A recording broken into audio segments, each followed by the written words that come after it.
hacer es limitar también desde la fase de especificación de acabados, de pinturas, de pavimentos, cuáles son esos contenidos máximos, y luego en la fase de obra hay que pedirle esa documentación que garantice que se está cumpliendo esas condiciones al contratista correspondiente.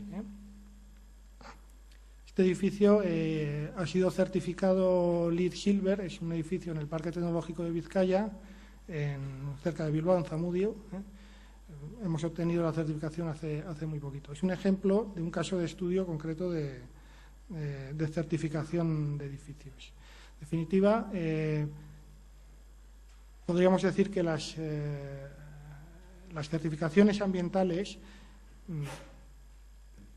son herramientas para certificar edificios, pero nos sirven para más cosas también. Con la gente de derivados del flúor y de Anivel hemos hecho un trabajo, a mí me parece interesante, que es analizar la contribución de un producto concreto de edificación, de un producto de obra, a las certificaciones. ¿Cómo podría ayudar o impedir ese producto el conseguir un buen resultado en las certificaciones? No me voy a extender sobre las características porque esto lo han comentado los anteriores ponentes. Básicamente, los beneficios del producto vienen derivados de la condición de material residual de un proceso industrial, lo cual hace que sea considerado en las certificaciones casi como si fuera un producto reciclado. Es lo que se llama un producto reciclado preconsumo, ¿no? Es decir, residuo de una actividad industrial. Y también pues, el hecho de sustituir un elemento con un alto impacto, con una alta huella de carbono, como es el cemento, por otro que tiene una menor huella de carbono, ¿no? Hay otras bondades. Bueno, no sabíamos muy bien lo que iba a salir, y el caso es que, analizándolo según los créditos LEED, pues resulta que hay una interacción, una relación, pues nada más y nada menos que con 11 créditos. Es decir, hay 11 créditos LEED en los cuales este material, digamos que puede contribuir o puede tener relación, ¿no? Sin entrar mucho en el detalle, pues bueno, pues hay aspectos que evidentemente pues son positivos. Por ejemplo, lo que se tiene que ver con el crédito de contenido en reciclado, bueno, la aportación del material supera las expectativas de lo que te pide la certificación, que es un 20% para conseguir 2 puntos, ¿no? Claro, esto aplicado solamente a un material concreto pues es insuficiente. Lo que hay que hacer es, en toda la obra, en todas las partidas de la obra, seleccionar aquellos materiales que pueden ayudar a conseguir más puntos, porque el cómputo se hace en el total de la obra, no solo en determinados materiales.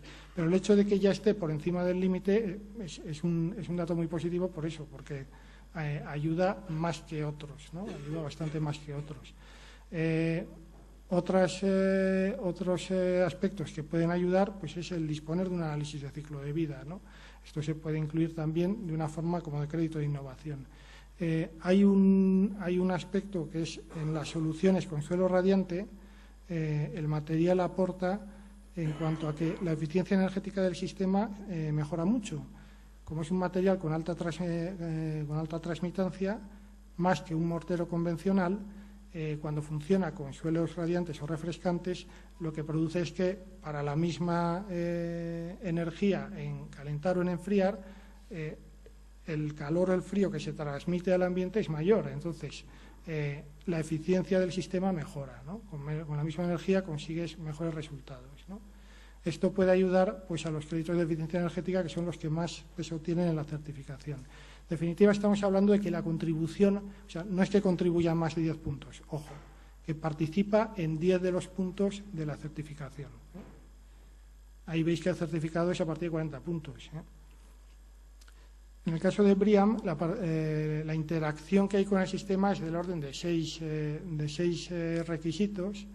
El más significativo quizás sea el requisito de materiales de bajo impacto, el MAD 1, dado que el producto tiene un análisis de ciclo de vida, puede llegar a contribuir hasta la consecución de 4 puntos. Lo que te pide BREEAM no es que todos los materiales de la obra tengan un análisis de ciclo de vida, lo cual sería, aparte de imposible, seguramente un disparate. Lo que te dice es que haya una serie de elementos dentro de la obra y determina como capítulos pues, la estructura los cerramientos, los paquetes de pavimentos y forjados, ¿no? En esos elementos se tiene que demostrar que a través de un análisis de ciclo de vida se ha seleccionado la opción que tenga menos impacto. Es decir, que el análisis ha servido para algo, ¿no? Si yo tengo un producto que tiene un impacto muy grande y le hago un análisis de ciclo de vida, no por eso pasa a ser lógicamente sostenible, ¿no? En el caso de BRIAM estamos hablando de la contribución en 6 requisitos, es decir, también es interesante. Ahí lo veis, por ejemplo, este es un cuadro con todos los créditos y prerequisitos de la certificación LEED. Los que veis en color naranja son los que tienen una interacción. Pues es significativo, ¿eh? ¿Cuál es la conclusión que saco yo de este tema, al margen de las bondades que tenga el producto concreto, ¿no? O sea, porque creo que las conclusiones es que cuando uno está en un proceso de certificación, pues el tomar decisiones puntuales tiene incidencia transversal seguramente en varios o incluso en muchos créditos. Es decir, estamos viendo que un elemento como es el recrecido de forjados o soleras, que dentro del global de una construcción pues es relativamente secundario, sin embargo afecta a muchos créditos, con lo cual esto hay que tener en cuenta, ¿no? A la hora de especificar cuando uno está trabajando con certificaciones, ¿eh? Lo mismo, aprovechándose de esta circunstancia, puede que haya decisiones con poca trascendencia, pero que luego tengan resultados significativos. Por ejemplo, el cambiar el mortero convencional por un mortero con alta transmitancia, en los análisis que hemos visto, pues estamos hablando de una mejora en un sistema basado en suelo radiante y en suelo refrescante, que a lo mejor es el orden del 1 o del 2% en los ahorros totales del edificio. Es decir, eso en las certificaciones se tiene muy en cuenta también, ¿eh?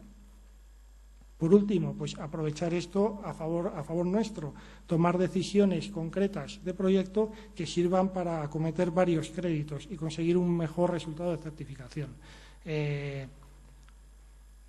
Aquí tenemos en el edificio en el que estamos, pues que se ha optado por una zona jardinada verde dentro del patio de manzana.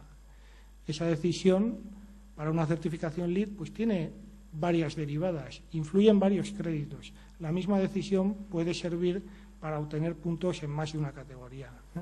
Esas son las que nos interesan, ¿eh? Por último, ya quería comentar esto, mirando desde el punto de vista del arquitecto prescriptor, que yo creo que somos la mayoría que estamos aquí, ¿no? ¿Esto en qué nos afecta? ¿En qué me afecta en nuestra práctica habitual, ¿eh? Todo esto de las certificaciones está muy bien, pero esto a mí ¿de qué me sirve esto, eh? Bueno, esto es un anuncio de una inmobiliaria para comprar o alquilar pisos en Londres. Es un anuncio de una página inglesa. He cogido esta, bueno, porque es un edificio así bonito, ¿eh? Para que tuviera un poquito de... No sé si os fijáis, pero de la misma forma que vienen los datos de si tiene tantos dormitorios, baños, metros cuadrados y todo esto, hay un apartado que si uno pincha le sale pues la certificación energética del edificio. Esto es de lo más normal allí, ¿eh? Pero es que el otro día estaba yo de viaje en París, pasé por delante de una inmobiliaria y saqué estas fotos que, porque las saqué yo y era de noche, son así de malas, ¿no? Pero es lo mismo, todos los inmuebles que aparecían ahí en alquiler o en venta tenía cada uno su etiquetita, ¿eh? A esto es a lo que vamos, es decir, a que esto esté ya en la práctica habitual. Y esto es lo que tiende, lo que ha comentado antes Pilar, en cuanto a las certificaciones energéticas de edificios de nueva planta y de edificios existentes, ¿no? Digamos, bueno, aquí es que estamos, que si llega, que si no llega, que si no se hace, lo metemos en el proyecto, pero al final de obra, ¿quién nos lo controla? Hay dificultades, ¿no? Esta es la noticia que también ha comentado, creo que Inés, de que la Comisión Europea demanda a España por incumplir la directiva. Nos van a poner las pilas, yo creo, ¿eh? Si no lo hacemos nosotros, nos van a obligar a hacerlo. Entonces, yo creo que no es una opción el decir, bueno, yo a este tren no me subo, yo sigo con con mi tren de vía estrecha. Es que va a haber que subirse aunque uno no lo quiera. Esto no son las certificaciones de edificios, esto no es LEED o es BREEAM, pero va en la misma línea. LEED y BREEAM, estamos hablando de que todas estas marcas, que conoceréis seguramente todos, todas estas marcas o han hecho o están metidos en edificios LEED o en edificios BREEAM y suelen estar también en los consejos del Consejo de la Construcción Verde. Si queremos acceder a este tipo de clientes, y esto seguramente en la práctica del pequeño estudio, pues a lo mejor pilla un poco lejos, pero es que si queremos ir a clientes que tengan cierta capacidad de inversión, nos vamos a tener que meter ya, porque esta es la gente que está pidiendo este tipo de productos.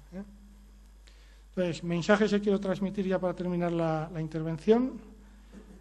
Estamos hablando de que las certificaciones son nuevos productos en un contexto difícil. Ya no nos vale servir hacer el mismo servicio que hemos venido ofreciendo durante años. Hay que hacer cosas nuevas. Esto no hace falta que lo explique porque lo vivimos todos los días. Otra opción, ofrecer más valor añadido en lo que hacemos. Haremos lo que veníamos haciendo, pero con más valor añadido. Puesta en valor del producto que ofrecemos a nuestros clientes. A veces ellos van a ser los que nos van a pedir a nosotros. Y por último, este tipo de herramientas nos pueden servir como nuevas posibilidades de colaboración, es decir, acceder a trabajos, a clientes que de otra forma estarían a lo mejor fuera de nuestro alcance. Entonces, yo, un poco en coherencia con este último mensaje, pues simplemente os ofrezco pues que aquí estamos, para lo que queráis colaborar, para lo que veáis pertinente. Os podéis dirigir a nosotros, estaremos encantados de atenderos y de ver la forma en que podamos entrar dentro de esta dinámica. Y eso es todo, pues muchas gracias.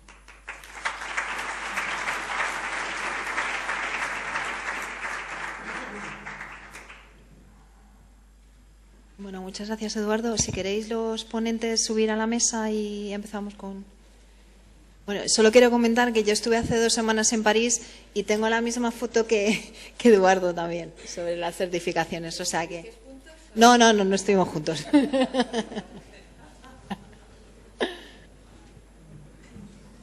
Sí, ponlos.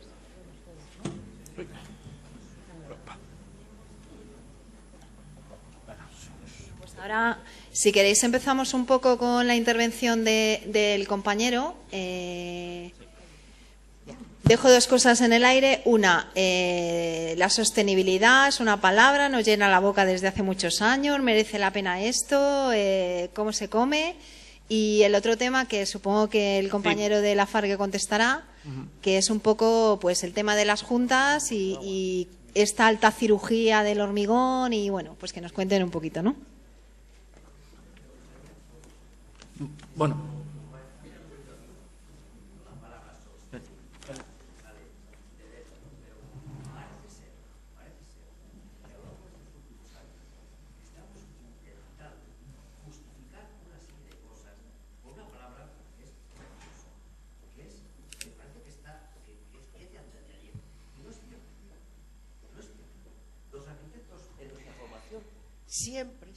Siempre le hemos tenido presente. Siempre. Yo he sido alumno de OIZA y la situación del edificio, la piel del edificio que ahora está tan de moda, siempre lo hemos tenido en cuenta. Siempre. Que el arquitecto y la arquitectura es la base de todo, para que un edificio funcione bien. Eso es inevitable, ineludible.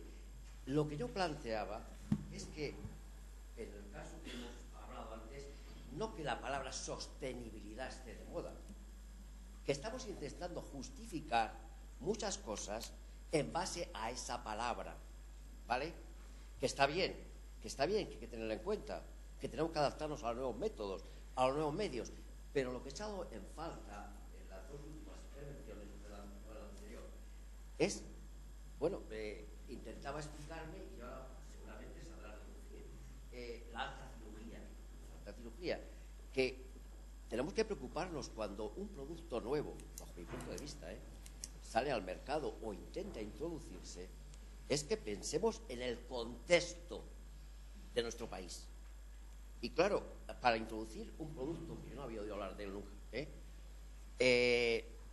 pensemos que una forma de introducir ese producto, que tiene una serie de bondades increíbles, lo he visto ahí, ¿no?, de resistencia, de conductividad térmica, de resistencia a compresión, a presión, desterrando, no desterrando, sino acompañando a otro material tradicional del cemento. ¿Cómo se pone en obra ese material? Que nadie me lo ha explicado. Y entonces pensaba que estamos hablando de altísima cirugía. Bueno, te interrumpo para que nos dé tiempo a que nos lo cuenten. Sí, bueno, en principio yo creo que la palabra sostenibilidad, o en este caso construcción sostenible, yo creo que no va ligado exclusivamente a materiales. Como bien me has comentado, no solamente un edificio es sostenible por utilizar un material u otro. Los materiales, como os puse en mi ponencia, pueden ser más amigos, entre comillas, del medio ambiente o menos amigos del medio ambiente. Pero lo que hace un edificio construible son muchos factores, entre ellos el diseño. Y, evidentemente, la parte vuestra como arquitectos, como diseñadores, como creadores de ese proyecto, es fundamental. Simplemente un edificio, por tener una orientación u otra, es más sostenible o no, utilizando los mismos materiales. Entonces, bajo ese punto de vista, yo creo que estamos de acuerdo que el tema de la sostenibilidad es desde hace muchos años. Lo que sigue en estos momentos, pues, evidentemente, hablando de la eficiencia energética, el mercado, la demanda de reducir esa eficiencia energética, nos demanda nuevos productos para el mercado. Hay un estudio que está realizado que el consumo energético de un edificio convencional en Europa son de 200 kilovatios hora por metro cuadrado. Lo que se pretende es reducir ese consumo a 50 kilovatios. Entonces, evidentemente, ahí va a entrar muy fuerte el diseño y los nuevos productos y materiales que se puedan aplicar para reducir ese consumo energético, ¿no? Eso como base. La FARS, evidentemente, al igual que las empresas que colaboramos en este foro, apuesta por la sostenibilidad o la construcción sostenible o intentar aportar un granito de arena a este punto, ¿no?, con sus nuevos productos. Uno de ellos es este mortero autonomante en base de anhidrita y, como dije en mi ponencia, es un mortero que solo lo aplican nuestros aplicadores certificados. La FARS ha digamos, cambiado el concepto de una empresa cementera hormigonera y tiene una división de aplicaciones técnicas en las que garantizamos tanto el producto por metro cúbico como el acabado final, es decir, facturamos por metro cuadrado, es decir, somos responsables del producto y de la aplicación, con lo cual garantizamos que todas esas características que decimos de nuestro mortero, al final, después de la aplicación, sean las que tienen que ser, ¿vale? Os he querido dar una pincelada de la importancia que le damos a la preparación de obra y colocación de obra, pero evidentemente en 20 minutos no puedo extenderme como para explicaros detalladamente cómo sería la colocación y la preparación de obra. Solo deciros que es un punto clave y que por eso solo aplicadores certificados de la FARS aplican este tipo de productos.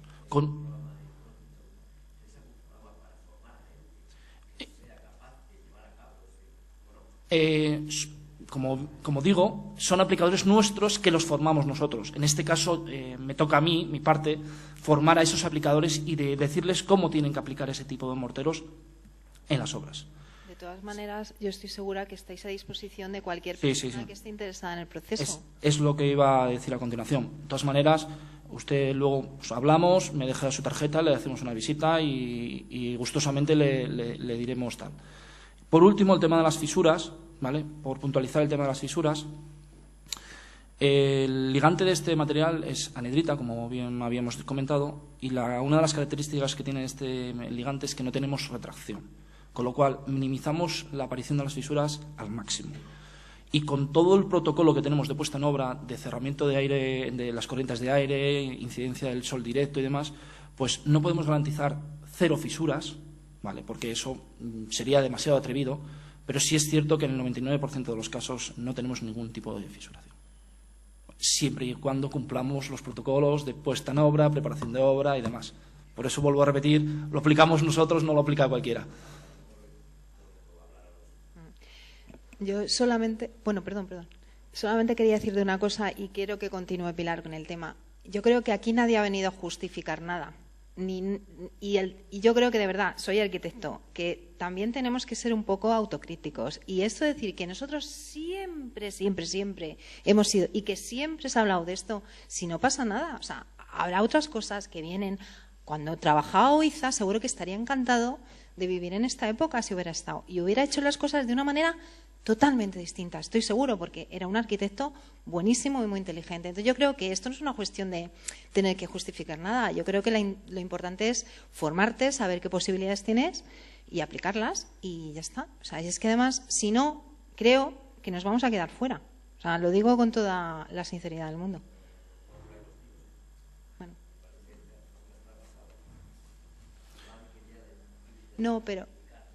No, pero decías que siempre estamos intentando justificar, pero no es justificar, son...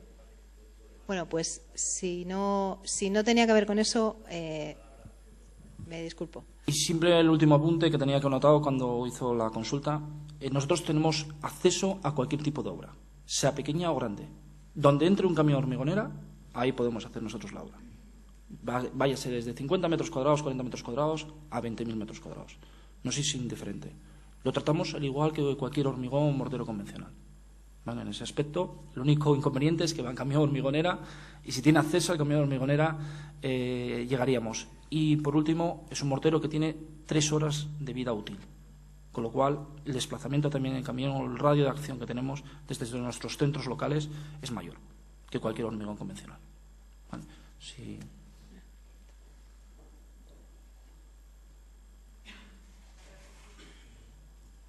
La repercusión económica real en el día de la puesta en obra, quiero decir, no analizando la reposición, la vida útil, el ciclo, porque finalmente a los arquitectos nuestro cliente muchas veces nos aprieta las tuercas en esto me cuesta tanto y yo mañana lo tengo que vender en tanto. Porque hoy por hoy en España el contar a un cliente que es que esto le va a producir unos beneficios dentro de 10 años es muy complicado de transmitirlo a cualquier tipo de cliente. ¿Qué comparativa económica de producto colocado en la obra sin analizar el ciclo de vida, sin analizar otros temas que me parecen interesantísimos, pero que es muy difícil de transmitir? ¿Qué repercusión económica frente a un mortero estándar tenemos? O sea, nosotros en estos momentos siempre estamos hablando de metro cuadrado ejecutado. Cuando hacemos la comparativa y cuando queremos introducir soluciones constructivas diferentes, siempre hablamos de metro cuadrado ejecutado. Es verdad que el metro cuadrado es más caro que el convencional, pero evidentemente te aporta otras ventajas y otros ahorros que si se tienen en cuenta, como puede ser el ahorro energético de un sistema de calefacción radiante, que nos podemos hasta ahorrar el 30% de consumo, si lo metemos todo en el mismo saco, sí es más barato. Entonces, hablar genéricamente sobre comparativa de precio de metro cuadrado ejecutado es diferente en cada caso. Si va solo radiante, si no va solo radiante, qué espesor va con 2,5, si va con un espesor de 8. Entonces, ahí habría que analizarlo obra a obra. En el mismo espesor de un material y de otro. Es más caro este producto, evidentemente, que el plastón convencional. No tiene nada que ver un producto con otro. 5 centímetros de un plastón convencional, 5 centímetros de vuestro producto. En metro cuadrado ejecutado puede estar hablando de, no sé, en el mercado de Madrid el plastón puede estar hablándose de, no sé, de un 10%, un 15% más alto. A mí, hablando de precios, ¿puedo? Sí. Me gustaría decir una cosa. Es cierto lo que dices, que nosotros tenemos que justificar, porque además la problemática que tenemos en el tema de la eficiencia energética es que la paga uno, el promotor, el que lo está construyendo, y se beneficia de ello otro, que es el usuario, que es el que se ahorra el importe. Pero tenemos ya que empezar a decirles a nuestros clientes que no les van a comprar nada si no tienen una buena certificación, porque si nosotros, que somos los que tenemos que transmitirlo, no nos lo creemos, no vamos bien. Entonces, lo primero que tenemos es que creérnoslo nosotros y que ser conscientes de que si lo están entendiendo en la lavadora, que lo entienden perfectamente, ¿cómo no lo van a entender en su casa? Entonces, el promotor tiene que darse cuenta que a lo mejor, si sigue construyendo así de mal, no lo va a vender, y más en estos tiempos que corren, en el que ya, como hemos visto, las promociones ofertan con, mire usted, pero fíjate, yo iría más. Es que a mí me gustaría, que ya de hecho hay estudios hechos de la MV, por ejemplo, decir, ¿cuánto me ahorro? Porque al final es que aquí solo entendemos de lo que nos ahorramos. Mire, si se compra usted esta vivienda, que tiene una letra B, se va a ahorrar todos los meses 150 euros. 200 euros. Ya verás cómo lo entienden. Claro. No es cierto. Vamos a ver, el sentido común no cuesta dinero. Eso es lo primero. Y yo creo que en sostenibilidad estoy de acuerdo con el compañero que hay mucho de sentido común. Mucho de lo que se hacía toda la vida y que se dejó de hacer en un momento en el que el precio del suelo era lo único que valía. Y se dejó de hacer, y tú lo sabes. Y no había viviendas con ventilación cruzada, y los muros no tenían lo que tenían que tener, y las carpinterías eran una mierda. Tú sumas, un comentario, sumas el 10% del mortero autonivelante. Me imagino que el pavimento de VAS pues, sí, del orden. Un 15, un 10, un 15, sí. Más el suelo radiante. Al final, en la capa de pavimento, hemos producido un aumento del precio. Y me encantaría poder utilizar en todos los proyectos. Pero la realidad, ya esto le añadimos luego la carpintería y al final, hemos producido un aumento de la red de la vivienda. En el futuro eso va. Vamos a ver, ¿cuánto cuestan las entradas del cine? Vale, pero ¿puedes ir a un cine más barato? Pocas veces, pero muy poquitos. Cuando todo el mundo se acostumbre a que las cosas valen lo que tienen que valer porque están bien hechas y porque son así, no tendremos que discutir esto. Y nosotros tenemos que ser los que lo transmitamos, de verdad.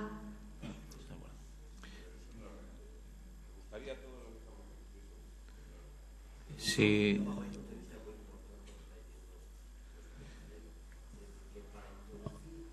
¿Podéis utilizar los micrófonos? Porque no se os oye por esta. Para mejorar o introducir cualquier sistema es muy importante hablar en términos económicos, ¿eh? Si no, no es posible. No es posible. Pero también en términos económicos de ahorro.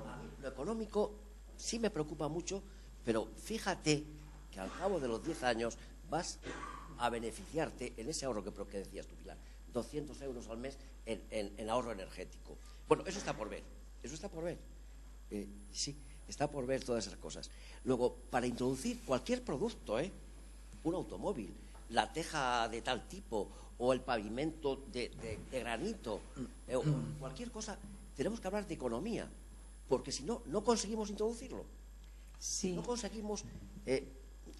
Mira, yo cuando empecé hace ya muchos años para intentar que me pusieran cinchos, le llamaban a los zunchos de hormigón, los albañiles de los pueblos de Madrid, me costó Dios y ayuda.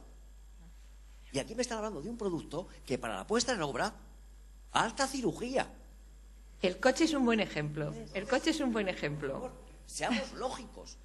Si queremos introducir algo, porque es buenísimo, tenemos que intentar ser hábiles, arquitectos y productores, empresas, de buscar la forma de meter un producto que es muy bondadoso, que es muy bueno, que cuando pongo suelo radiante, que también está costando la tira ponerlo, la tira introducirlo en la edificación, el suelo radiante, porque no hay quien lo ponga bien, y da unos problemas terroríficos.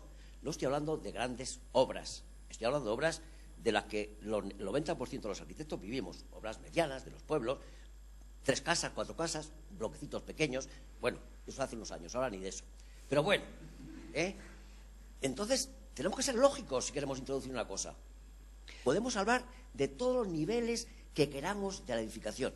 Pero, por favor, señores, si queremos introducir algo, porque es bueno para la arquitectura, para el usuario y para nuestro prestigio a nivel internacional, tenemos que ser un poco de hábiles, introduciendo ese producto en el mercado, aparte de las bondades técnicas, las bondades económicas, porque si no, no lo ponen. Yo creo, ¿Puedes pasar a la compañera aquella al micrófono? Creo, si me permites, que el vehículo vertebrador de todo esto al final puede ser nosotros, nuestra sociedad, y me refiero a la española, es como es, y todos convivimos en ella y sabemos cómo es.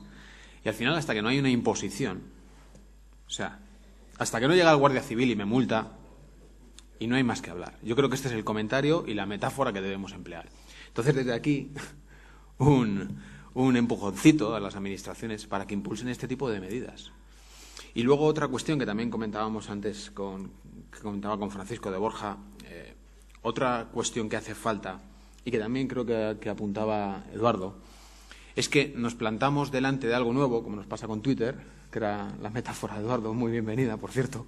Pues nos pasa igual con estos temas de sostenibilidad. Empezamos a ver que está esto, está aquello, está lo de más allá, está lo de más allá. ¿A qué nos agarramos? Pienso que hay el CTN 198 en España y el TC 350 en el grupo de normalización sobre construcción sostenible en Europa están dando pasos en este sentido. Se ha avanzado desde el punto de vista de los materiales, desde la declaración ambiental de materiales, con los análisis de ciclo de vida. Y todavía queda mucho por hacer desde los puntos de vista sociales y medioambientales, simplemente porque lo que se está elaborando a día de hoy son los marcos que van a regir o que van a poner límites a qué normas vamos a tener y en qué aspectos nos vamos a manejar en esos aspectos que comentábamos antes, de sociedad y economía. O sea, que estamos en una fase embrionaria también un poco de todo esto. Entonces hay muchos embriones. ¿Cuál de ellos va a ser el que va a gestar? No se sabe. Pero desde luego un impulso por parte de la Administración vendría bien. Seguramente tenga que venir desde Europa, evidentemente, pero vendría bien. Y eso ayudaría a la introducción de tecnología, sin duda alguna, sin duda alguna. Inés, ¿me dejas un...? Sí, sabía que ibas a hablar. Sí, pero hay que verlo con un prisma de análisis de ciclo de vida. Los materiales están puestos ahí durante un tiempo, 10, 20, 80 años o 5 años. Palabra a Israel por alusiones al... Vamos a ver, por alusiones al tema de los sistemas radiantes. A mí sí, lo que sí me gustaría comentar es, fijaros, la semana pasada estuvimos reunidos con IDAE, con la Dirección General de Industria y en su caso con el FENERCON. Como bien sabéis, desde hace como unos cuantos años en la Comunidad de Madrid se promocionan los planes de rehabilitación de edificios, que están dando trabajo, ¿verdad? Es un nuevo nicho de mercado para todos los técnicos que estamos dentro de este circo, del circo de la construcción. Luego, positivo. Fijaros, comentaba Carlos López Jimeno, que es el director general de Industria de nuestra comunidad autónoma, que todavía estamos a la cola en mayores consumos para ser capaces de suministrar unas demandas mucho más bajas en muchos de los casos que otros países europeos. Es tremendo el que hablemos de nuevas tecnologías cuando hablamos, por ejemplo, en el caso de los suelos radiantes, de sistemas que se llevan implementando, nosotros somos finlandeses, en los países nórdicos desde hace más de 50 años. 50 años. Es como decir que un motor diésel es nuevo. Es sumamente alarmante el pensar que otros países con los que normalmente nos metemos, porque son, es que los portugueses que están ahí al lado, fijaros, la cuota de penetración en el mercado de calderas de condensación en un mercado como el portugués es de un 23%. Actualmente, en España, está en torno al 11-12%. Es una barbaridad. Es una auténtica barbaridad. Que otros tantos países europeos hagan que quedemos a la cola de los mismos porque nuestra ética profesional nos invite a pensar cosas diferentes.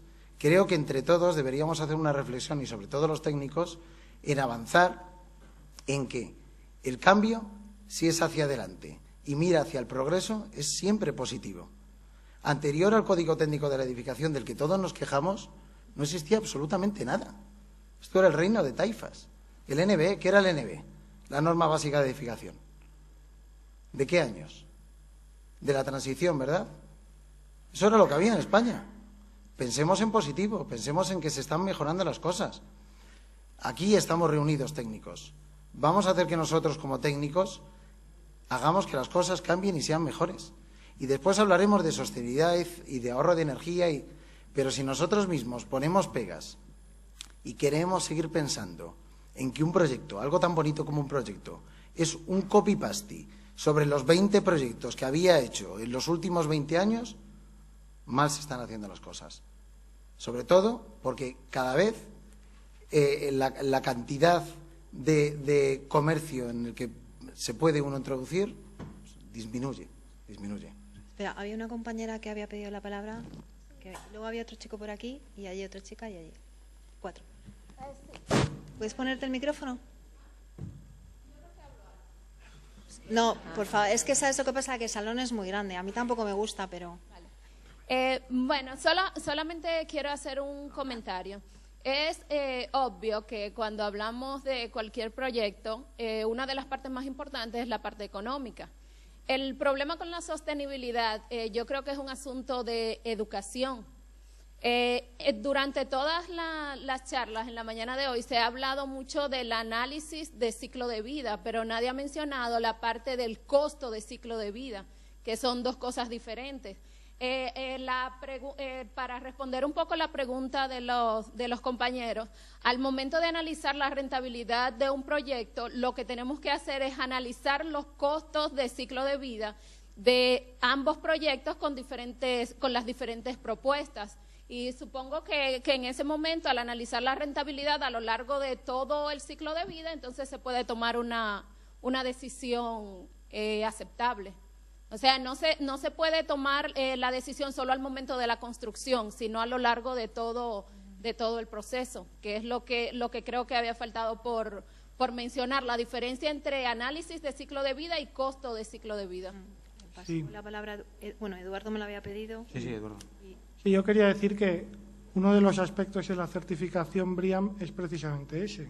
Uno de los puntos que tiene es el que se realice un análisis del costo del ciclo de vida de determinadas partes del edificio. Pero yo creo que el problema no está tanto en hacer ese análisis, ¿no?, que se puede hacer y que siempre será positivo, ¿no?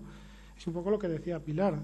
Yo creo que el problema está en que si el que va a utilizar eso es un agente distinto del que está construyendo eso, estamos teniendo conversaciones con la persona que no es. La única forma de que yo creo que se vaya hacia adelante es no ir al señor que construye, vende y se va, porque ese lo tiene clarísimo, lo tiene clarísimo y son números en un papel. Hay que ir al usuario final. Nosotros llevamos ahora mismo 6 certificaciones LEED y 3 BREEAM, si no me equivoco. La mayor parte de los que quieren certificar su edificio son clientes patrimonialistas. Es quien quiere hacerse su propio edificio corporativo para usarlo ellos. O bien es gente que está construyendo un edificio y que el comprador final, el inversor, lo quiere con una determinada calidad y pide un sello, una certificación internacional. Pero el camino es ese, yo creo. Bueno, ahora lo tienes tú, perdona, pues tú y luego ya le pasamos a compañía. Simplemente decirle a Íñigo que los que ponemos resistencia no somos los técnicos. Los técnicos estaríamos encantadísimos de poder meter el suelo radiante, meter el mortero autonivelante y tal.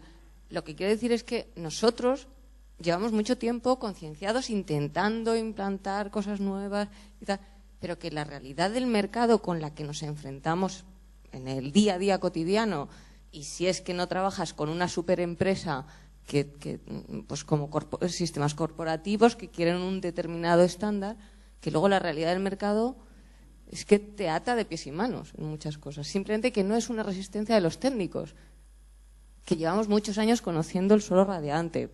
El mortero autonivelante no lo conocíamos, pero bueno, que estamos muy abiertos. Los técnicos precisamente estamos muy abiertos. No somos los técnicos los que ofrecemos resistencia a este mercado.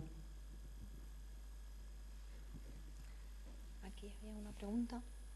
Y aquí hay otra. Y había otra allí, ¿no? Vale, después.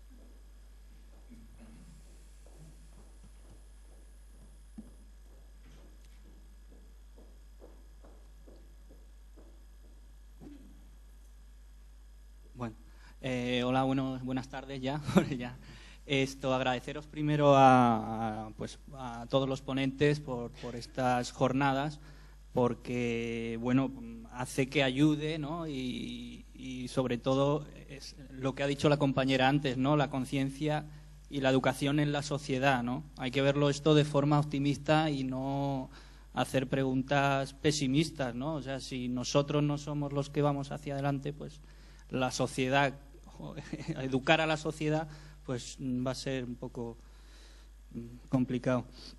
Bueno, yo quería hacer una pregunta a Israel Ortega con respecto al suelo radiante. Bueno, tengo dos preguntas. La primera, ¿cuándo conviene poner suelo radiante por techo o sea, en el suelo o en el techo? Y luego, ¿qué porcentaje ahorramos o reducimos en la eficiencia frente a otros sistemas convencionales? Te pongo un ejemplo. Por ejemplo, en un edificio público en donde hay sistemas mixtos, o sea, solucionamos la climatización mediante suelo radiante, pero la ventilación habrá que suplirla con otros sistemas, ¿no? Entonces, ¿qué ahorro en cuanto a reducción de eficiencia y qué porcentaje nos ahorramos con respecto a otros sistemas convencionales? Bien. Bueno, respecto de la elección entre suelo y techo radiante, que es la primera pregunta que me comentaste, o sea, ¿qué paramento utilizamos, ¿no?, como elemento para atender a esa demanda que tenemos que cubrir en calefacción o refrigeración? A mí me gusta recomendar atendiendo a dos parámetros. El primero sería la distancia existente entre la zona de ocupación y el techo. Esa es obvia. Si tenemos que climatizar, combatir carga sensible en un espacio en el que entre el suelo, la zona habitable, ocupable, y el techo hay una altura de 5, 6, 7 metros, lógicamente el techo radiante no tiene sentido, es inviable. Estamos alejando el elemento que está cediendo calor o disipándolo. O sea, hablaríamos de un suelo radiante siempre. Y la segunda, en función de la demanda. Como habéis podido ver en la presentación anterior, las potencias que se son capaces de conseguir en un suelo o en un techo en modo calefacción o refrigeración son diferentes. De tal forma que con un suelo radiante se es capaz de conseguir mayor potencia en calefacción y menor en refrigeración. En el caso de un techo se consigue mayor potencia en refrigeración y menor en calefacción. La moraleja, lógicamente, la conclusión sobre esta pregunta que me has hecho es que en función de la demanda donde yo vaya a proyectar esta solución y del uso del edificio, optaré por una solución u otra. Un clima como el de Almería, con una demanda totalmente diferente, por ejemplo, a la de Burgos, pues pedirá una solución diferente. ¿Bien? Que depende del clima. O sea, Depende del clima, porque depende de la demanda que tengas que cubrir, calefacción o refrigeración, con un mismo sistema, y depende, lógicamente, de la geometría del edificio, del tipo, del uso del edificio, del espacio, de qué uso se le va a dar a ese edificio. ¿Bien? Y ahora, correspondiente a la segunda pregunta que me has hecho, mira, nosotros tenemos varios estudios ahora mismo certificados, que son los que a muchos de los técnicos pues dan credibilidad, ¿no? Y el hecho de que sean instituciones externas. Para utilizar, por ejemplo, dos instituciones de la Comunidad de Madrid, de la Comunidad Autónoma de Madrid, pues uno de los estudios se realiza en viviendas de protección pública ubicadas en Madrid y en Barcelona. Bien, en uno de los casos se proyecta una instalación radiante, alimentada con una caldera de condensación en calefacción y alimentada con una bomba de calor, aire-agua en modo de refrigeración. El versus de ese sistema sería una instalación de radiadores alimentada por la misma caldera de condensación y en modo de refrigeración, pues con un sistema de expansión directa. Bien. sobre el coste del que comentabais antes, fijaros, el importe económico de las dos soluciones es el mismo. No cuesta más dinero el suelo radiante, cuesta lo mismo. Para cubrir calefacción y refrigeración. El sistema de ventilación lo tienes que poner en los dos casos. El cumplimiento del HS3, de la calidad del aire interior, no tiene absolutamente nada que ver con el combatir la demanda en calefacción o refrigeración que tenga un edificio. Y es tan peligroso el confundirlos como que al final los equipos se sobredimensionan y el coste realmente lo tienes ahí. Bueno, en este estudio del que te comentaba, aparte de que el coste fuera exactamente el mismo, este estudio está avisado por la Universidad Politécnica de Madrid, ¿bien? Por la Escuela de Ingenieros Industriales de Castellana, el señor Mar Domingo. Bueno, siendo el coste de la inversión exactamente la misma, es que además la reducción anual estaba en torno entre el 19 y el 21%. Y tú te preguntarás, Israel, ¿y por qué entre el 21 y el 19%? Pues muy sencillo, porque en el caso de Madrid no era necesario poner ningún tipo de equipo auxiliar para deshumificar y en el de Barcelona sí. Teniendo en cuenta los consumos de deshumificación en la costa, se atendía a esa diferencia, a esa dispersión del 2-3%. ¿Bien? No sé si te he contestado. Sí, bueno, pero la ventilación habrá que, solucionarla con otro sistema, ¿no? La ventilación, como indica el Código Técnico de la Edificación. No, el RITE, en este caso, en edificios públicos. Pero me has hablado de una vivienda. Claro, sí. He hablado de un edificio público. Ahora un edificio público, vale. Pues ahora ya dejamos el HS3. Vivienda es el HS3 y... Que no tiene trascendencia. Por eso. Tiene, efectivamente. Ahora, eso por un lado. Ahora nos vamos a un edificio público y nos vamos al RITE, ¿no? Tenemos que cumplir los requisitos que nos prima el RITE sobre la calidad de aire interior.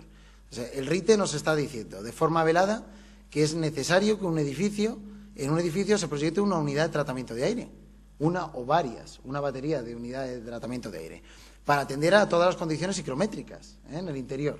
Bueno, pero eso es totalmente diferente, eso está por un lado, a combatir, por ejemplo, carga sensible. O sea, al final, os lo decía en mi intervención, si yo realizo un cálculo de demanda, realizo el cálculo de cargas térmicas previo y yo tengo que combatir una punta de 400 kilovatios, tengo dos opciones. Combatir 400 kilovatios con las UTAs que sean necesarias para acometer esos 400 kilovatios o realizar un reparto con sensatez para combatir carga sensible con un equipo radiante, aire seco, y combatir la parte de carga latente que se pueda dar en ese edificio y, por tanto, las condiciones psicométricas con las unidades de tratamiento de aire. Y al final, cuando uno echa números, cuesta lo mismo.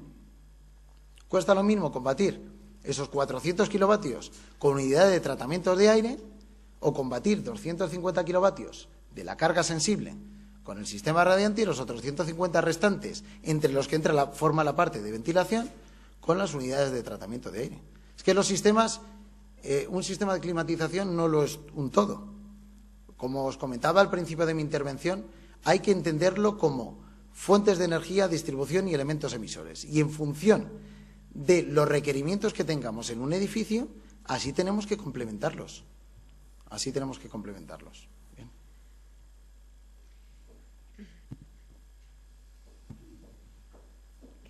Creo que querías, Pilar. Yo quería decirle, Israel, Sí. yo creo que ese es un tema que tendríamos que intentar tratar seriamente y es el tema de la ventilación del RITE. O sea, yo coincido con el compañero en que está muy bien la calidad del aire interior y tiene que ser así. Pero claro, de ahí a que se suponga que nunca se va a abrir la ventana y que nunca se va a poder ser natural y que en un pequeño comercio o en una pequeña oficina te obliguen a poner una unidad de tratamiento de aire, me parece disparatado. Y me parece disparatado porque al final lo que tú dices que son los sistemas cómodos, los sistemas radiantes son los sistemas que realmente dan confort, no son las rejillas expulsando aire, son los sistemas radiantes. Pues los vamos a perder. No los perderemos en residencial, pero los vamos a perder en el otro campo, porque aunque cueste lo mismo, Claro, justamente, Pilar, perdóname estoy totalmente de acuerdo, pero como el RITE es el reglamento que tenemos que cumplir. Bueno, pero se puede intentar... Sí, entre todos, aunarnos para... Estoy totalmente de acuerdo contigo. Exactamente. Entrando ya no solamente de los equipos que hay que poner, sino únicamente de los filtros, ¿no? El precio que tienen los filtros ejemplo, y todo. Bueno, por ejemplo, que podríamos entrar... Cuando resulta que sales a la calle claro, y respiras el aire. No lo entiendo. Si sales a la calle y puedes respirar el aire, no entiendo por qué tienes que filtrar para que entre para adentro. Totalmente de acuerdo contigo en que una partida del 5% sean filtros, pero partiendo de lo que actualmente tenemos, o sea, nuestro reglamento de instalaciones térmicas de edificios, yo os invito a que miréis realmente que en un edificio no residencial pueden convivir perfectamente y deben convivir perfectamente los sistemas radiantes para combatir carga sensible, que es para lo que están pensados, y para combatir la parte de latente, renovación de aire, calidad de aire interior, condiciones en general del local, las unidades de tratamiento de aire que por requerimiento hasta el momento, si no se dice lo contrario, habrá que seguir colocando. El importe es el mismo y el grado de confort, que no olvidemos todos, hablamos de eficiencia energética, hablamos de sostenibilidad. La funcionalidad fundamental, el objetivo primero es que las personas que se encuentren en el interior de un edificio se encuentren de forma confortable. Y si no, lo de gastar energía es una auténtica tropelía. Si no queremos iluminación, lo más fácil es no iluminar nada. Entonces no se consume nada. ¿Vale? Bueno, ahora sí. Bueno, yo primero un par de reflexiones y un par de preguntas. En cuanto al tema del edificio sostenible, yo creo que no es más caro que un edificio convencional. Aquí influye mucho en la cantidad de vidrio. Porque yo hice un estudio hace poco sobre un proyecto de un arquitecto conocido y resulta que un muro de piedra cuesta 5 veces menos que un muro de vidrio y gasta 6 veces menos de energía. Entonces, si analizamos el ciclo de vida, como habéis dicho, en los 50 años que dura un edificio, gasta mucho menos un edificio donde predomine la piedra o el ladrillo que no donde predomine el vidrio. Entonces, un par de preguntas. Resulta que yo no entiendo cómo se hacen edificios de vidrio, porque yo ya apliqué la NBC 79 hace 20 años y me salía que tenías que poner un vidrio de alta calidad y en poco porcentaje. Esto, el código técnico, parece que yo lo he arreglado algo, entonces me gustaría saber en la certificación LED esto cómo influye a la hora de certificar un edificio. También si influye en la orientación del edificio, que es una cosa que es gratis y que no cuesta nada y que muchas veces no se tiene en cuenta. Y respecto a los temas de suelo radiante, me gustaría saber qué experiencia tenéis con paneles solares de apoyo al suelo radiante. Y luego el tema de la condensación con el suelo refrigerante. Porque yo además creo que el suelo radiante es bastante interesante. Nosotros lo hemos puesto en el Ministerio en un edificio en León y está funcionando muy bien. Porque ahora con el código técnico, con el RITE nuevo, no se puede tener menos de 26 grados en verano. Entonces, claro, las UTAs van a perder mucha eficacia porque no va a ser necesario en muchos sitios. A lo mejor con el suelo radiante refrescante va a ser suficiente. Sí. Bueno, pues contestando a la primera pregunta, en la certificación LEED lo que se hace a efectos de eficiencia energética, que es realmente donde influye el tema de edificios muy acristalados, lo que se hace es una modelización dinámica del edificio comparándolo con un edificio de referencia. Esa modelización debe justificar que se producen unos ahorros, que hay un mínimo, creo recordar que es el 12%, es decir, el edificio que se ha proyectado tiene que ser un 12% mejor que el edificio de referencia. Es un procedimiento análogo al que hacemos nosotros aquí con el LEED y el Calener, que son también modelizaciones dinámicas. Lo que pasa es que es más completa. Entonces, tú dices, ¿cómo puede ser que un edificio sea de vidrio? Puede ser porque se compara con un edificio de referencia que tiene unas condiciones, esas condiciones también tienen fachadas de vidrio hasta un determinado porcentaje y si tú justificas ahorros respecto a ese edificio, pues obtienes una mejora. Entonces, eso te va a obligar, en primer lugar, a orientar bien el edificio, porque esa modelización tiene en cuenta la orientación, entre otros muchos parámetros, y a poner unos acristalamientos evidentemente más exigentes que los que pondrías normalmente. Para que nos hagamos una idea, los parámetros de acristalamiento que exige el estándar ASHRAE, que es con el que se maneja el LEED, en temas como factor solar y otros, son más exigentes que los que pide el código técnico. Con lo cual vas a tener que poner un acristalamiento verdaderamente bueno. Eso es lo que te obliga. Y creo que había una pregunta. Bueno, y yo sobre las dos que me planteabas. La primera, las experiencias sobre los paneles solares, la energía solar térmica, ¿verdad? Bueno, pues referente a la energía solar térmica, permitidme que en general rompa una lanza a favor, sobre todo porque la sociedad ha entendido que la energía solar térmica, como ha ocurrido con otras renovables, eran malas porque en España, y lo ha comentado un compañero hace un segundito, tendemos a montar las cosas mal, de mala calidad y únicamente para que pasen el vistazo y después fuera. Allí en la fachada se coloca encima y después, al cabo del mes, cuando me han licitado la obra, pues llega el camión y se lleva las 20 paneles solares para otra obra, para hacer la foto, que pase allí el técnico municipal y a la siguiente. Yo creo que la energía solar térmica, bien montada, bien calculada y dimensionada, con unas buenas orientaciones, si es que el edificio las tiene, es un sistema con un alto rendimiento, un buen rendimiento. Ni que decir tiene, y ahora que estáis hablando sobre el tema de la huella de materiales y todo esto, ni que decir tiene que en función de lo bueno que sea el panel, así durará más o menos tiempo. Y por tanto, el retorno de inversión pues, será aceptable o no será aceptable.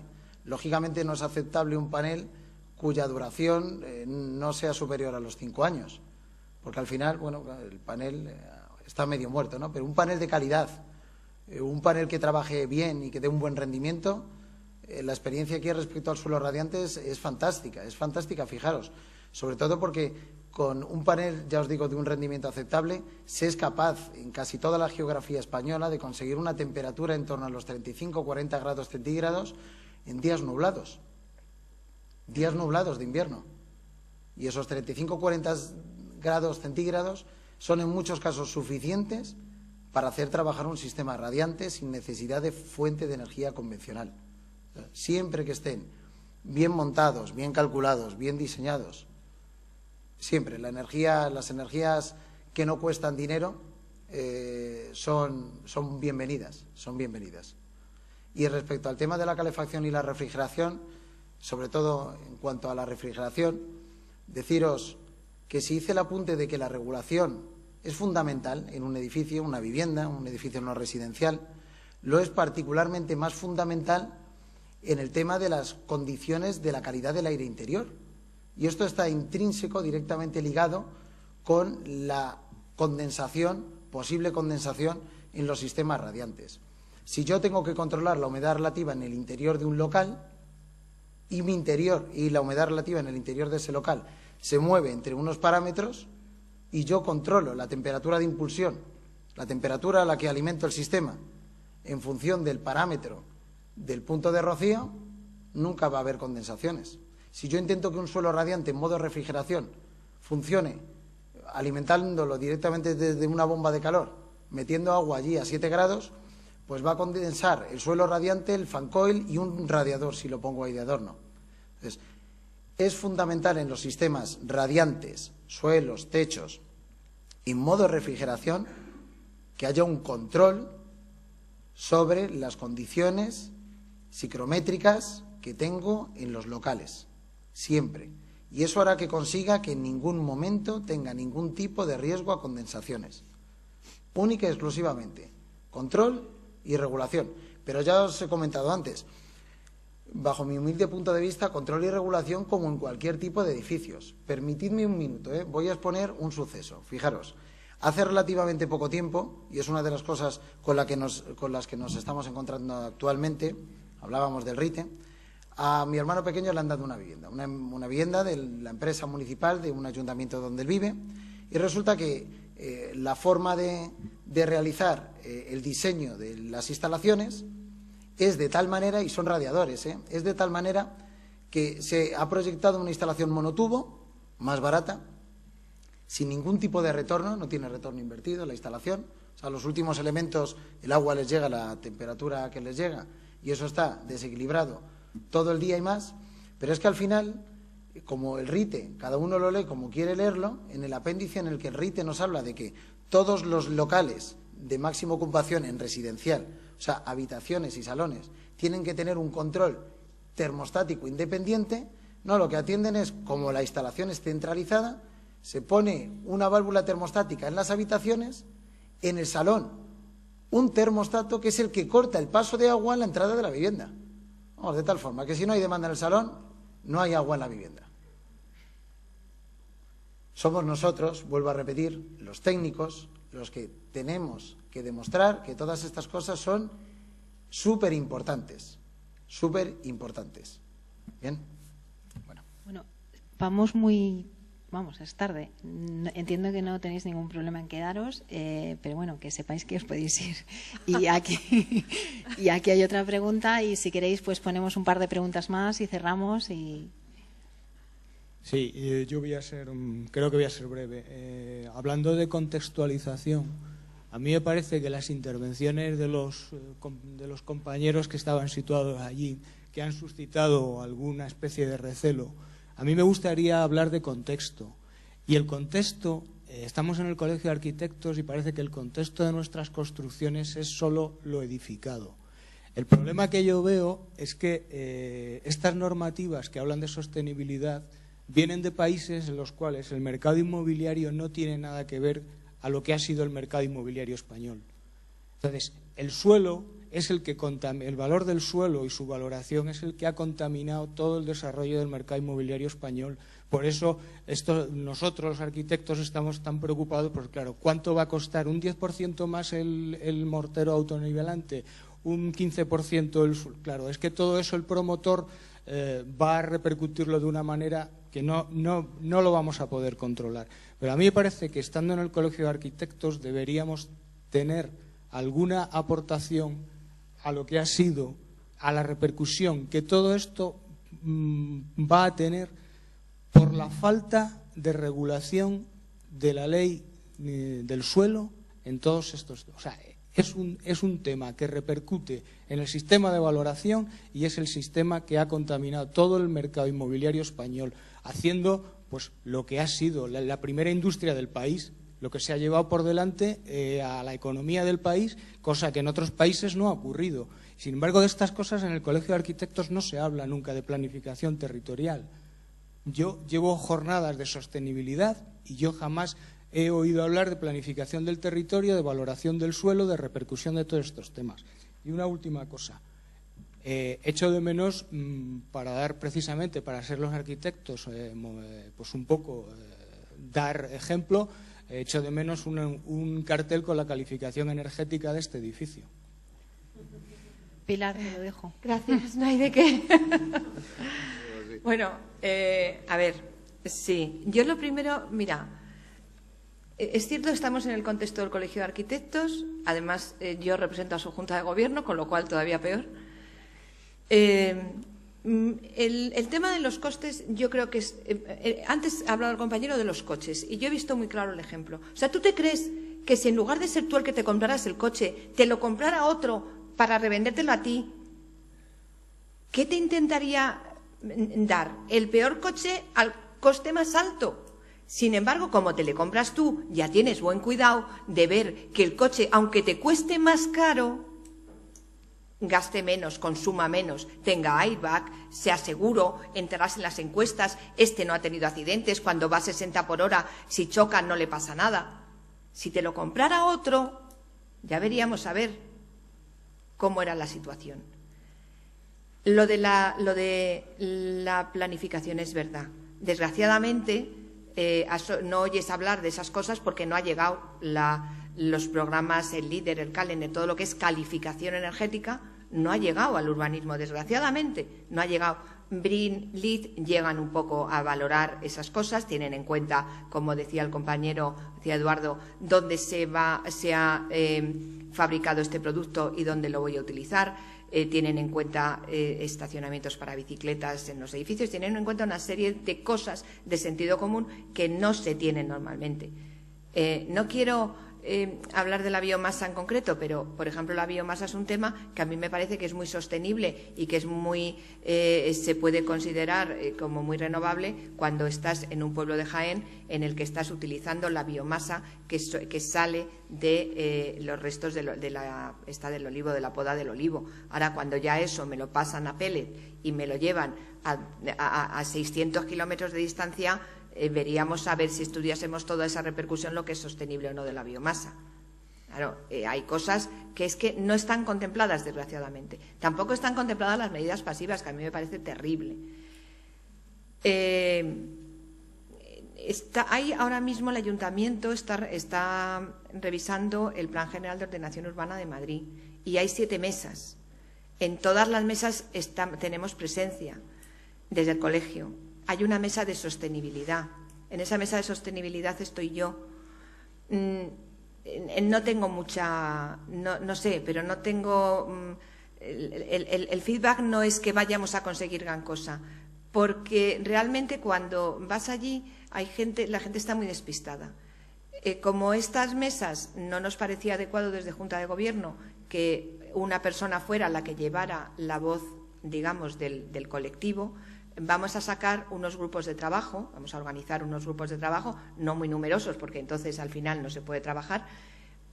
Van a salir en la web y todos vais a poder presentar vuestra solicitud para participar, en los cuales de alguna manera recojamos las iniciativas de todo el colectivo y nosotros seamos los que podamos de alguna manera transmitirlo en esas mesas. Pero sí es cierto que el urbanismo pues no está muy presente en el tema de la sostenibilidad. Sí, en las herramientas verdes, sí en LEED, en BRIN se tienen en cuenta determinados factores, pero ¿había alguna otra cosa?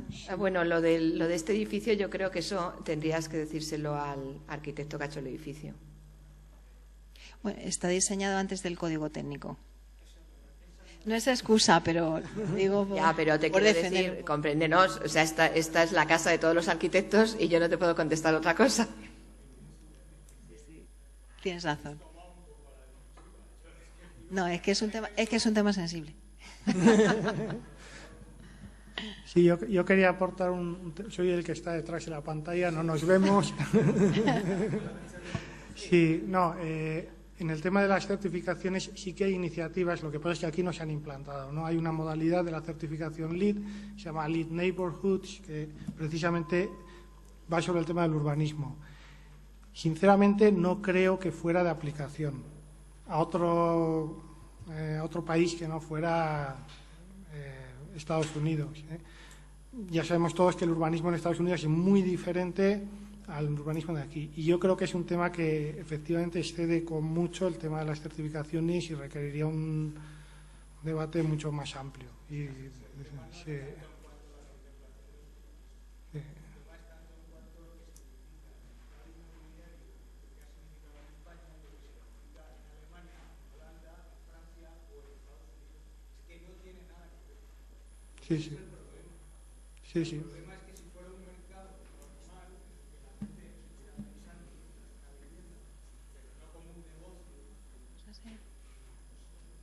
No, yo creo que ese problema no se hubiera centrado. ¿Por qué el gobierno del momento o los gobiernos? Bueno, llevamos unas leyes de urbanismo que desde el 50 y pico lo único que han hecho ha sido favorecer, pues depositar sobre el suelo unas expectativas de valor. Eso yo creo que tú vienes del País Vasco, lo sabes perfectamente. Además, la legislación autonómica del País Vasco creo que es la más intervencionista en cuanto al crecimiento de las poblaciones. Creo que ahí a lo mejor pues la burbuja no ha sido tan gorda. También por la carestía de suelo. Es que no hay dónde. La geografía y la topografía tampoco nos permiten. Lo que quería decir es que el problema de estas normativas que en otros países se aceptan y se adoptan con la mayor naturalidad, aquí está trufado por un tema que es simplemente de lo que representa en el mercado inmobiliario, en el nivel, pues eso, aquí se ha llevado por delante una economía, un país.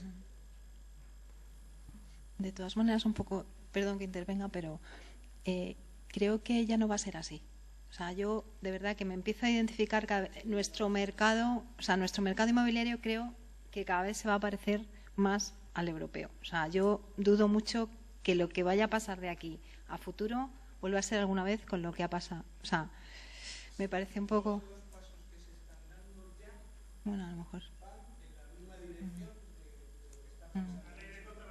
Sí, perfecto. Yo de todas maneras tengo una propuesta, porque yo creo que el tema es cómo se valora el suelo. Ese es el gran problema. Se valora por edificabilidad. Yo recuerdo haber sacado en un foro de promotores, que por cierto casi me echan del... ¿Por qué no se podría valorar, por ejemplo, el suelo por su capacidad para contribuir a evitar emisiones, o que te den compensaciones cuando tú estés trabajando y haciendo un edificio con unas características específicas que permitan mejorar tu eficiencia energética u otra serie de cosas, que puedas, pues no sé, incumplir, entre comillas, un retranqueo específico que te marcan, o sea, que te den compensaciones y que sean, evidentemente, porque desde el urbanismo es desde donde viene todo. O sea, está claro que si tienes una cosa así ya no te puedes salir de ahí, ¿no? Entonces, el problema es que como todo está valorado en base a eso, ahora es claro, todo. Entonces, bueno, de todas maneras, yo creo que es una idea para el colegio para que haga una jornada de reflexión y puede ser interesante.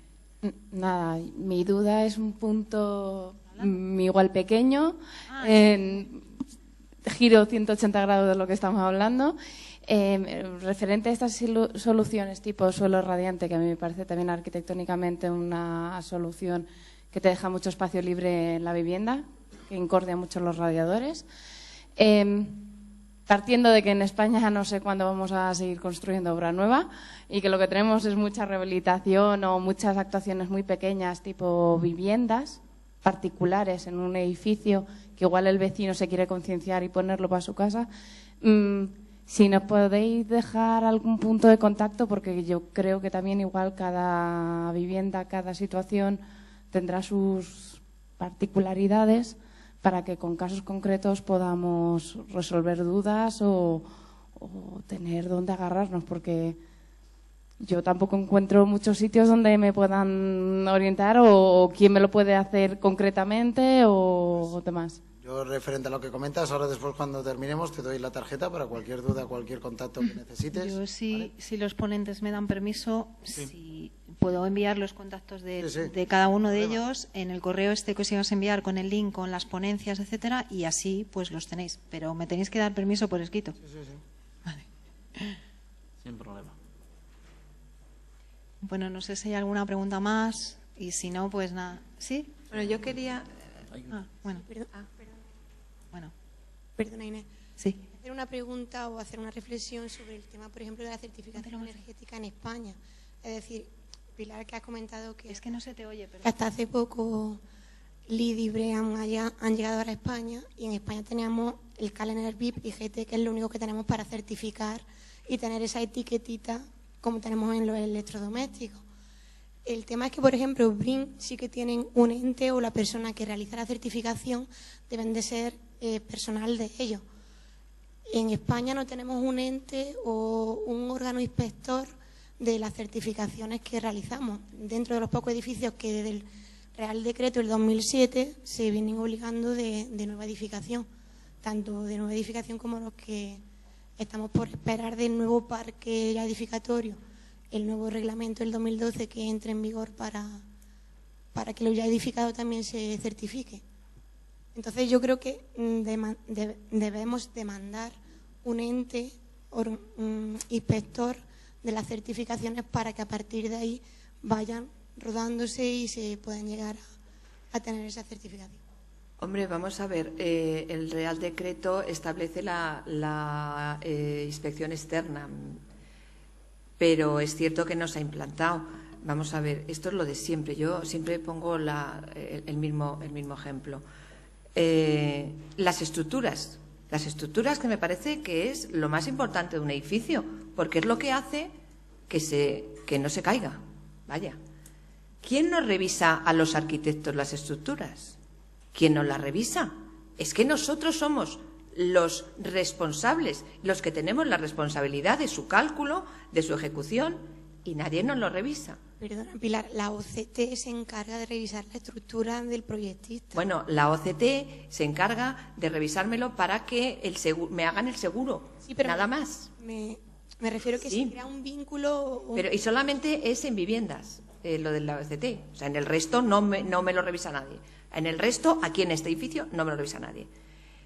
La calificación energética. La calificación energética, el responsable de su emisión es el arquitecto como proyectista o el proyectista de las instalaciones térmicas. ¿Por qué necesitamos que alguien nos revise lo que nosotros hemos dicho que es así? O sea, ¿por qué esto no es nuevo. En otra presentación alguien me dijo que IDAE había sacado un programa para revisarnos las instalaciones solares, el cálculo de las instalaciones solares. A mí me parece muy bien. Si yo estoy a favor de que nos lo revisen, pero cuidado, entonces nos tendrán que revisar las estructuras, la instalación eléctrica. O sea, no lo entiendo. La calificación energética se supone que somos técnicos competentes y que somos responsables de lo que estamos diciendo. Técnicos competentes desde el 2007, que empieza la palabra certificación energética en edificación, sí. Y que a día de hoy, 2012, tenemos un pequeño programa y que muy pocos técnicos manejamos. Vamos a ver. Yo vuelvo a insistir en lo que dice el decreto. El decreto dice que la calificación energética la podrá hacer el proyectista del proyecto o de la instalación térmica. Un programa que muy pocos conocen. Bueno, yo creo que ya los vamos conociendo mucha gente. Es un programa que, a fin de cuentas, lo único que estás haciendo es meter las características de tu edificio. Y es una caja negra en la cual al final te dice, pues con todo lo que usted ha metido aquí, te sale esto. O bien el CE2, que es una hoja Excel en la que tú dices, ah, mira, que me está pasando esto, porque le ven las tripas.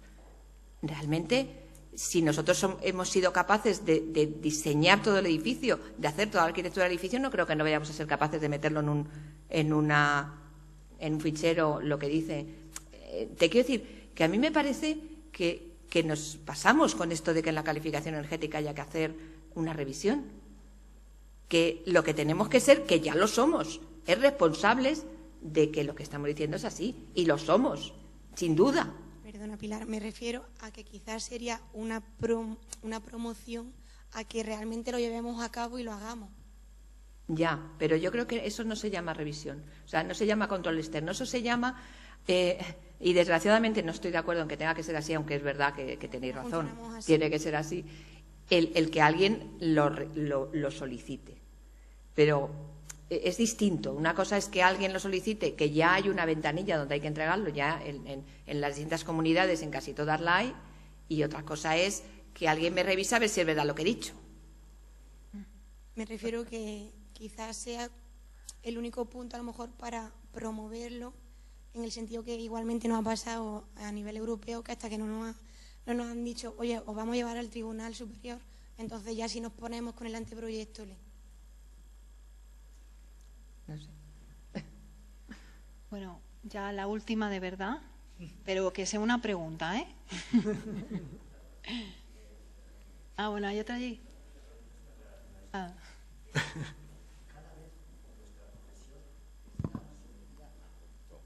Ya solo nos faltaba más controles. Más controles. Al final, dice, mira, no, van a controlar hasta el título. ¿Puedes ponerte el micrófono porque no se te oye? Está pensando en eso, ¿no? Es decir... ¿Puedes subirte el micrófono, por favor? Si ahora mismo estamos en la profesión que más burocracia, más controles tiene en este mundo, la primera debe ser la de abogados, pero después es la nuestra, ¿eh? Y controlándonos gente que muchas veces tiene menor cualificación que nosotros.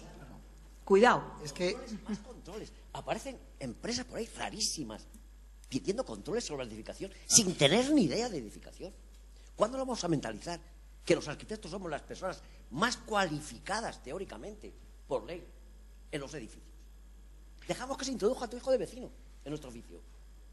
Uno controlando la energía de no sé qué, el otro controlando la energía de no sé cuántas, el otro inventando sobre la calificación de no sé qué tipo, el otro que no, que la energía solar, pum, pum, pum, pum, el otro legislando. Pero bueno, ¿esto qué es? Por favor, tú eres, perdóname, muy jovencita, pero yo llevo 35 años ya de profesión. Y esto es horroroso, tanta legislación y tanta historia. Pero me parece muy bien que nos hagamos responsables de nuestro trabajo y que las personas específicas y la profesión específica por ley, por tradición, somos los arquitectos. No necesitamos a ninguna empresa de energía de no sé qué, y otra empresa de energía de no sé cuántas, y otra energía de americana que diga no sé cuántas, otra energía de... ¿Pero esto qué es? Que aparezcan gente dando licencias controladas por aparejadores que no saben hacer proyectos que los hacemos nosotros y te pongan pegas en las licencias. Pero ¿esto qué es? Señores, bajo el título Eficacia Energética y Sostenible, nos quieren introducir muchas cosas. Eso es lo que va al principio del tema. Que lo queremos justificar todo en base a eso, que está muy bien,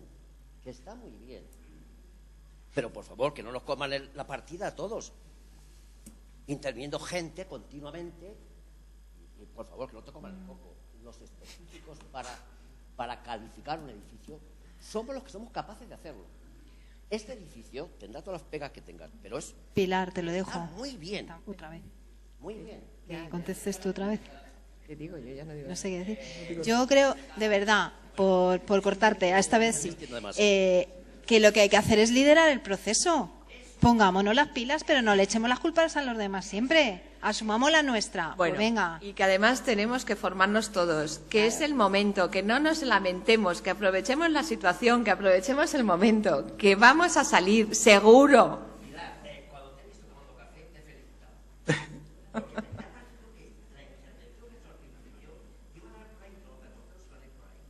Bueno, espero que dentro de 3 años y medio me felicites porque hayamos conseguido que el colegio tenga un papel importante. Exacto, sea líder. Bueno, esas cosas. Bueno, yo ya os voy a dar muchísimas gracias por haberos quedado hasta el final, por haber venido a esta jornada, los ponentes, creo que ha sido muy interesante y nada, bienvenidos a siguientes jornadas en el colegio y darnos ideas, sí. Ideas de verdad, de cualquier jornada que os interese, pedírnoslo, que lo podemos hacer, pedírnoslo. No tenéis nada más que dirigirnos un correo a Junta de Gobierno y todo lo que nos parezca que es de interés lo vamos a intentar.